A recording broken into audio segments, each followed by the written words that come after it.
La invasión de Ucrania por parte de Rusia ha sorprendido, me parece, a toda la humanidad. Ha obligado a las distintas naciones del mundo a tomar posiciones, si aplicar sanciones o no aplicarlas, condenar, rechazar esta invasión o simple y sencillamente aplaudirla, como ha ocurrido con algunas naciones del mundo.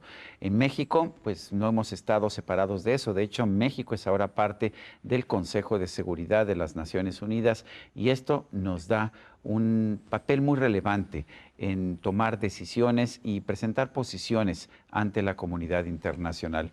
Yo quiero agradecer la presencia en este programa del embajador Rubén Beltrán. Él es embajador en retiro, tiene una carrera distinguida en el Servicio Exterior Mexicano y quiero aquí señalar que yo soy muy respetuoso, muy admirador de ese Servicio Exterior Mexicano que nos ha dado a los mejores diplomáticos. Rubén Beltrán ha sido embajador en Rusia, entre otros países, y para mí es un placer poder conversar con él esta noche. Embajador Rubén Beltrán, gracias por conversar con nosotros. En primer lugar, la posición del gobierno mexicano parece que cambió. En un principio, el canciller Marcelo Ebrard habló de que México rechazaba los actos de violencia, no se mencionó a Rusia, no se mencionó a ningún país. Posteriormente se habló de una condena enérgica en la que sí se mencionó a Rusia. ¿Es común esto, que se cambie la posición? ¿Y qué significan esos términos que se utilizaron para presentar la posición de México ante los hechos de Ucrania?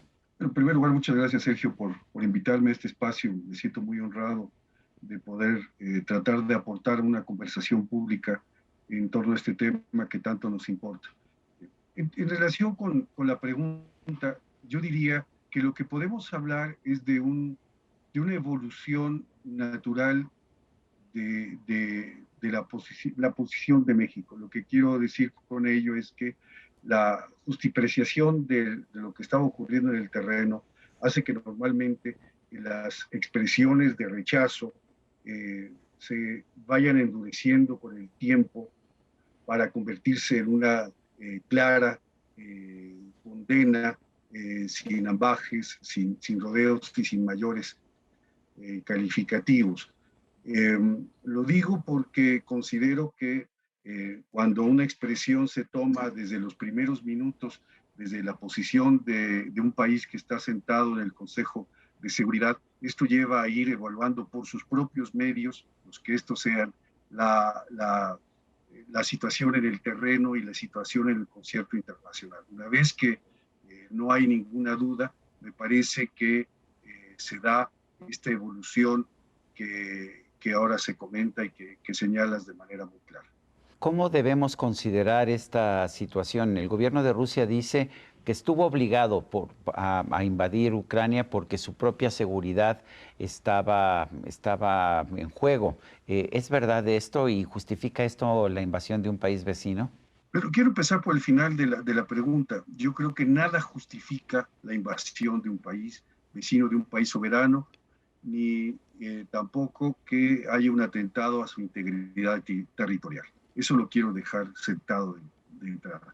Pero por el otro lado, advertimos que desde el punto de vista del análisis de los eventos, no estamos en la última o la manifestación contemporánea de un evento que empezó a desarrollarse tal vez en cámara lenta desde hace 32 años, cuando la época de la disolución de la Unión Soviética, la unificación alemana, cuando la Unión Soviética en ese momento empezó a expresar su preocupación por lo que pudiera ser la expansión de la OTAN hacia el este.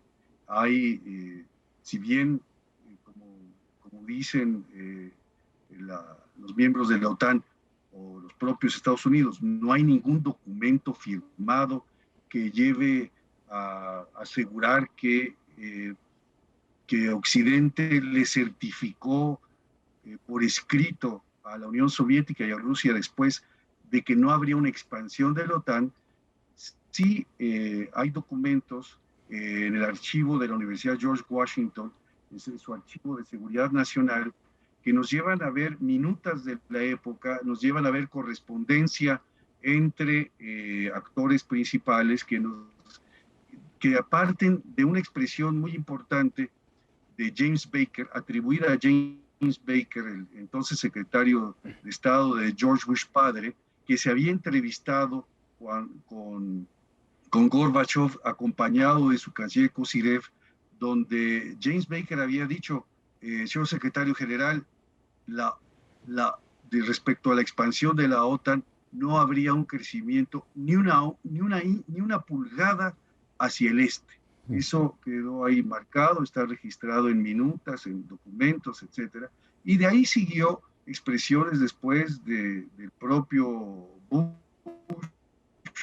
de Clinton, del secretario de Estado de Clinton, Warren Christopher, con Boris Yeltsin.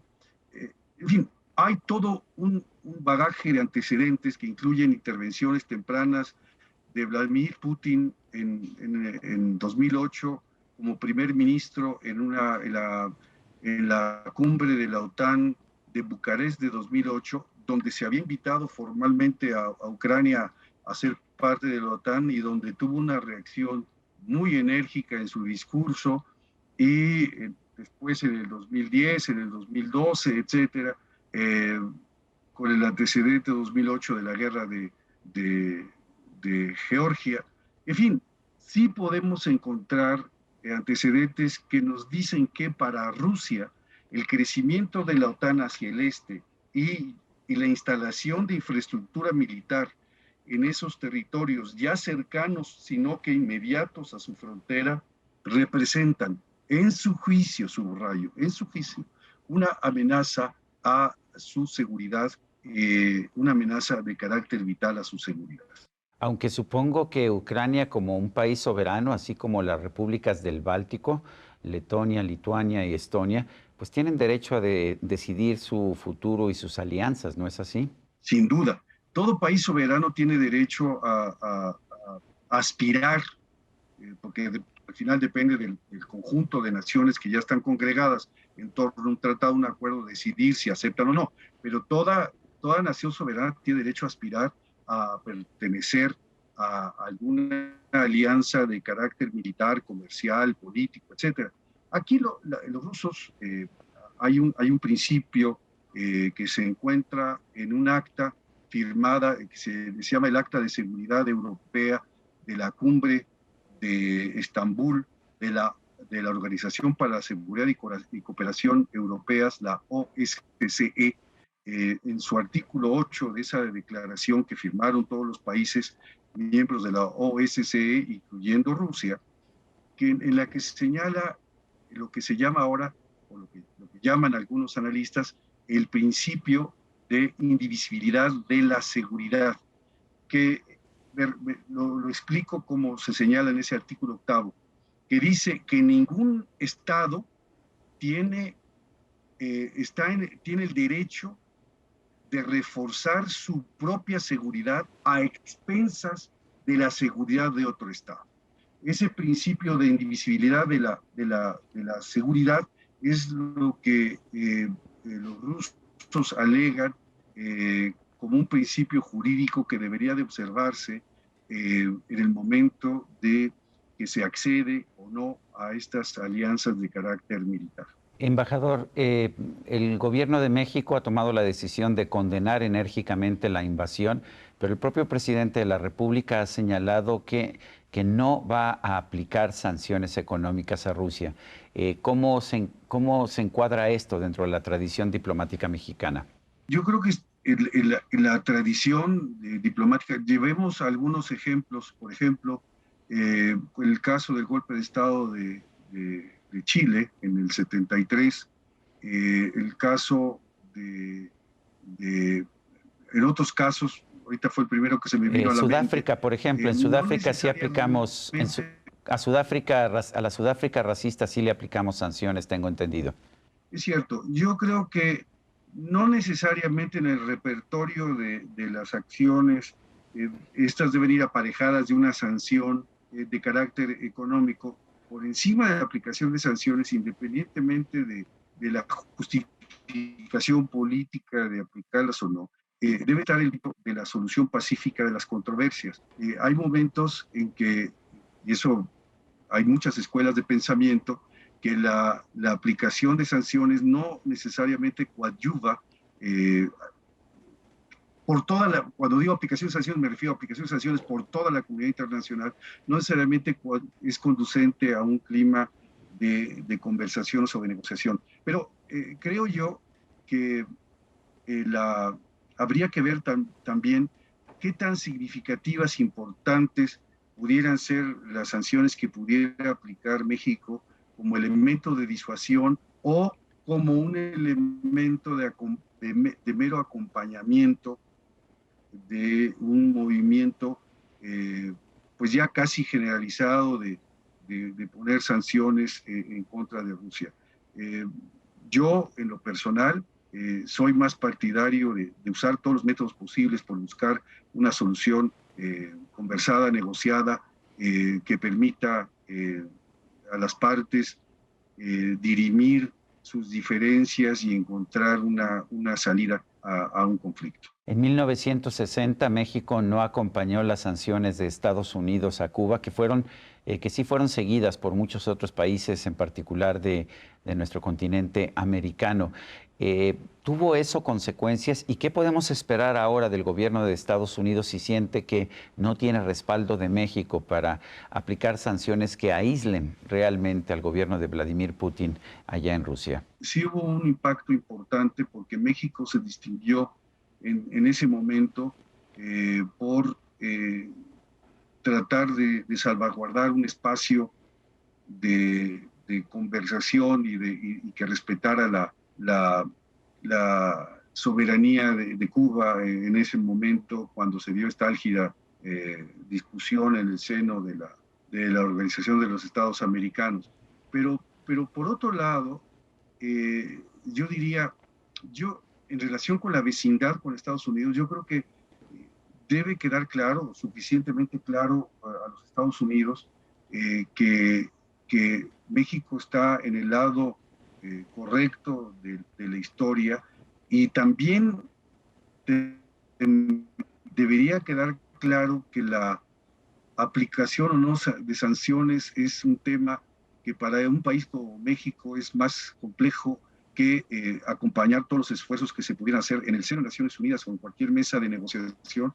Ojalá, en lo personal pienso, ojalá fuera Naciones Unidas quien fuera el amigable componedor de esta situación, que pasar una revista de un checklist imaginario de estuviste aquí pero no estuviste acá, entonces no estás totalmente con nosotros. Yo creo que en ese sentido no le veo mayor riesgo a la relación bilateral con Estados Unidos en ese tema en particular.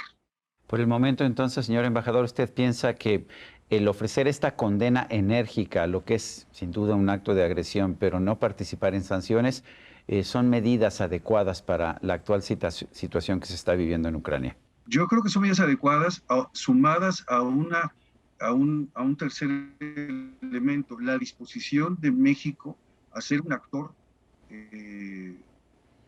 muy activo, perdón la redundancia de la expresión, ser un agente muy activo en la promoción de un diálogo y de una solución negociada entre las partes. Nadie me autoriza a conversarlo ni a decirlo, pero yo aspiraría que el país pudiera llegar a convertirse en un agente de diálogo, promotor de diálogo, aunque no estuviera en el núcleo de las conversaciones. Si pudiera estar en el núcleo de las conversaciones, creo que podemos aportar, pero no necesariamente. Para mí lo importante es que ojalá Naciones Unidas pudiera ser un agente de amigable composición de una situación tan tensa, en una mesa, Sergio, que no sabemos, primero, y esto creo que es importante destacarlo, primero, si esta mesa es la definitiva, si esta mesa va a tener éxito, o si va a haber una mesa donde haya más partes, porque todo es posible, porque estamos hablando